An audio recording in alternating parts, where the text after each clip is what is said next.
Let's talk about Summer House Martha's Vineyard episode 3 because a lot of my faves is starting to lose me on this show. Preston, you started off with 10 points at the beginning of this season, but you slowly losing points episode by episode because you becoming Jordan's sick'em dog. Like, why does Jordan have to be like, Preston, jump in, and you jumping in? Are you the new girl or something?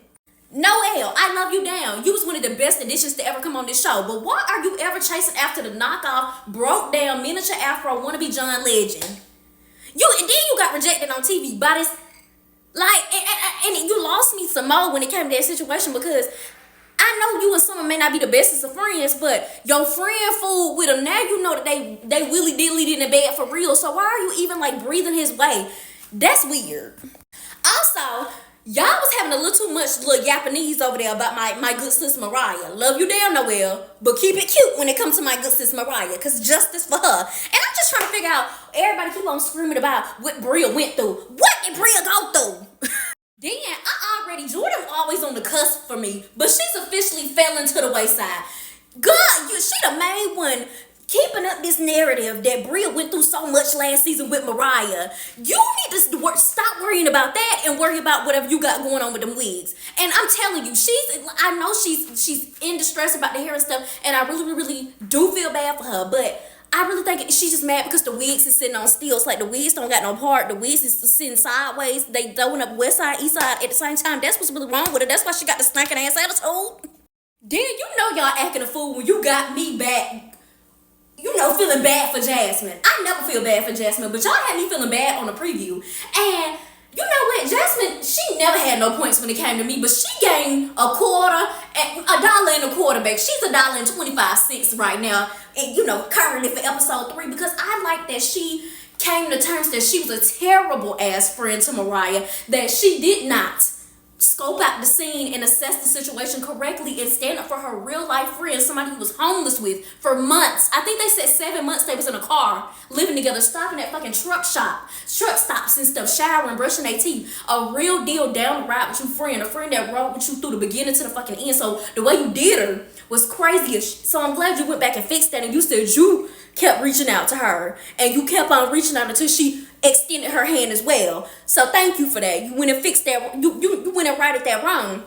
And people were saying they like, why did Jasmine lie about she had already purchased a ticket? I think Jasmine lied because she pregnant and she don't want to go through all this distress. I think that's what it was. But if it was me, I would have said, yeah, I booked the ticket. Who gonna do anything about it? And if anybody want to go, anybody want to stand up and go blow for blow, I can promise you won't beat me. And I know you won't beat Mariah because she almost did you in last season anyway.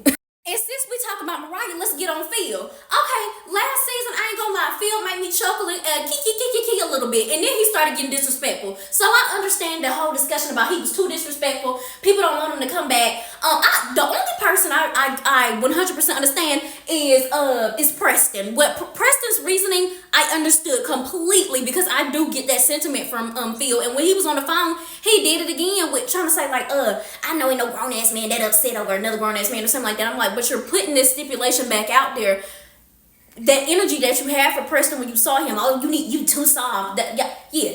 So I understood Preston when he was saying his stuff. But for Alex to buck up and say, I'm telling you, if he come, I'm not gonna be the same Alex. What you gonna do? Stick your goddamn low ass afro on him. Bitch, you ain't gonna do nothing. Girl, shut up. You was not gonna do nothing with your scary ass. You don't look like you can bust a grape, bitch. And me and you square up, you would never be able to beat me, babes. Girl, you a tall, lanky ass piece of tree that can't do nothing. That's what it's giving. Like, girl, shut up. Then we found out you was 34 this episode. You 34 and still childish, calling every woman a red flag. You the red flag, oh. But anyways, yeah, they all talking about they don't want Phil down. And this is where the Bria hypocrisy comes in. You sitting up there going to war for Phil, but then when Jasmine want to go to war for Mariah, you're like, no. But you're mad when people saying no for Phil, but you're like, no, for Mariah. So it's like vice versa with the situation. You don't want Mariah at all, but everybody else wants Mariah. You the only person that won't Phil, but everybody else don't want Phil. You're mad about that. It makes no sense. Like, she's a brat. She's a little kid. Like, girl, she want too much attention from me. And you too funny looking to have an attitude like that. I promise you, babes. A face. I was gonna say only a mother can love, but I'll stop. Also, is it me or do Jordan thinks she the finest thing ever walking, like the finest slice of bread you ever seen. Like the way she talks, all that bucking up and yanking. Like I hope she know how to fight like Floyd Mayweather or somebody the way that she be bucking up on men and women. Like she does the most. I think with the situation from last season when she was going back and forth with Phil, they both were saying disrespectful stuff. Phil, cause and little Macy's Easter suit bathroom, and he didn't want to flush it, and then she told me, I dare you to do it in mine, and he was like, okay, I'll do it, and then she was like, I dare you. Do too much. Took it from two. She loves to put 20 on 10. I cannot stand folks like that. Then the way she run the stories back too, I just be like, girl, you putting 20 on 10, you putting 20 on 10. That's why her and Summer always clashing heads. Them two hoes the same. They miserable, mad. They sit up all day with a frown on their face with their wig sitting on stilts. They just two miserable hoes. And Preston is becoming a third link to that group. And I don't like it because I can tell you better than that, Preston. Also, Summer never had points with me. She's in the negative 1000s with me. But she gained 1 or 2 more points back this episode when she called out that everybody allows Jordan to be mean and buck up on people. It be crickets. Nobody say nothing. But when anybody else do it, people got commentary. And she not lying. But Summer, I thought you said that you didn't give a fuck about Alex. You don't care about nothing he got going on. You claim to be trying to push Noel over there where he at. But then when Noel brought the food in there, that little nasty tofu sandwich, and first of all, Noel, what the hell was you doing that for? He was ungrateful than talking about I don't do tofu like that. If I bought you something, I'm being nice. You don't even gotta say all that. He could have opened it up and said, thank you so much. And then when you walked out the kitchen, he could have threw it in the trash. Like, he didn't need to do all that. Ungrateful. But anyways, yes, some of you claim not to give a fuck about him or care about nothing he got going on with no other girl. But your neck snapped so fucking fast and hard when you heard Noelle say that she had some food for John Legend cousin, broke that ass cousin. Girl, you all over the couch, girl. That Zoe Kravitz wig was sitting on stilts, girl. You couldn't even get, girl. It was so stiff, but it was frozen in the air, girl. You claim you don't care about him, but you turned your head like that. And then you had talking about it was cringy. You're cringy. You literally said you were inside of me like 16 times on the first episode. You calling somebody else cringy, but you're cringy with the way you addressed him as well. Then you saying cringy, but Jordan throwing your business out on the streets talking about you was necking down some dude outside of her damn apartment in New York, and the damn doorman, everybody looking, and she one of the only black folks in the building. You bringing that, you bringing out her reputation. Go have her get put out doing all that. And she said y'all was doing more than kissing, so I'm trying to figure out what was y'all doing. Was you down in his pants trying to pull it out and get hot and busy in the lobby? I don't know.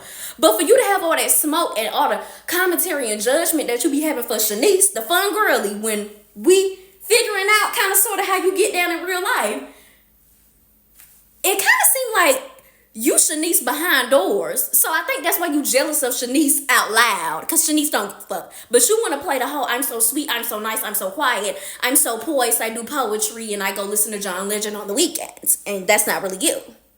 Also, I forgot, Alex had tried to say that Shanice and Bria wanting Phil there makes him not trust their judgment or trust their opinions or something like that anymore. You never did in the first place. I'm telling you, Alex is one of them folks that do, like, he's one of them men that do not value women or their opinions or any of that. That's why he's standing there and looks stupid. Oh, and also, how could I forget when Shanice brought the two friends at the beginning? Alex is threatened by any other man he feels like it looks better than him or on the same level as him. That's why he like hanging with Nick. I'm telling you, he loves hanging with Nick because he thinks Nick is beneath him. Like he want to feel like the head honcho. He want to be the team leader around his friends, and that's why when that dude, what was the light skinned dude that was talking to Noel, jealous as shit the whole time, making faces. You a grown ass man, like, huh? You claim to be so suave, but you're threatened every time another man of any type of stature comes in. I also think that's why he really don't want Phil to come back in. Phil not my speed, but it seemed like Phil was a good time, and he's very like, oh yeah, if you wanna square up, you wanna hook about it, we can do it. And they not like that. They scary. They just wanna pop shit. Yeah. Bria jumping up from the table when they was talking about stuff and going home. She wanted somebody to chase her. I'm so glad Shanice did not go out there. And shout out to Shanice mama. You may be, but you clocked out of Summer, honey. And I'm so glad you did, honey. And Noel, good, it was that liquor talking. We don't fault you. You shouldn't have did it, but you went and spilled your feelings out to, you was saying some crazy shit. I ain't gonna lie, girl. You was like, we together, but I'm single. When y'all was together, sister? Girl, I'm so glad he nice. He did it in a real sweet way. He let you down. And, don't say nothing else to him, sister. Fool with all the other guys that come in the house. You're not fool with that. I don't know why you want to do that anyway. After you found out how Summer was going crazy off that slam poetry, this naive Pringle. I don't know, but yeah, they really losing me. And now we finna see Summer and Jordan, the battle of the Wigs on stilts, get to fight next episode. So yeah.